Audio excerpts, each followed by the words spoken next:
اب میرا شیئر ہے سمجھو 50 لاکھ, تو میں پہلے 25 لاکھ اس کو دے دیتا ہوں قرضہ ادا کر, اس کے بعد آپ فلیٹ بیچو اور آپ بعد میں 25 لاکھ اس میں سے لے لو اگر آپ فلیٹ بیچنا نہیں چاہ رہے. بٹ آپ رہ نہیں سکتے, پہلے ماں کا قرضہ ادا کرو, باپ کا قرضہ ادا کرو, بھائی کا قرضہ ادا کرو, بہن کا قرضہ ادا کرو. اگر وصیت نہیں لکھیں گے آپ تو آپ کے بیٹے کو کیا معلوم ہے کہ آپ کا قرضہ کتنا ہے؟ آپ کے بیٹے کو کیا معلوم ہے کہ آپ کو اس کی نمازیں کتنا پڑھنا ہے, حج کرنا ہے, روزے رکھنا ہے؟ اگر آپ نے کسی سے پیسے لیے اور بیٹے کو آپ نے نہیں بولے تو بیٹے کیسا ادا کرے گا؟ آپ کو تو نیچے حساب دینا ہے. اس سے بہتر یہ ہے کہ وصیت لکھ دو. وصیت لکھنے کا فائدہ یہ ہوتا کہ جیسی انسان مرتا, دفن ہوا یا دفن نہیں بھی ہوا, جیسی اس کی ڈیتھ ہوئی اس کا انویلپ نکلا ہوا ہے.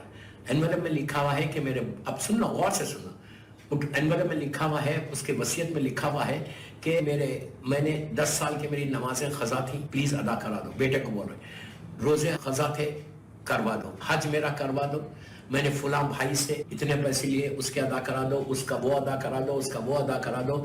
کتنے رشتہ داروں سے میرے تعلقات نہیں ہیں, ان کو سوری بول کے معافی دلا دو.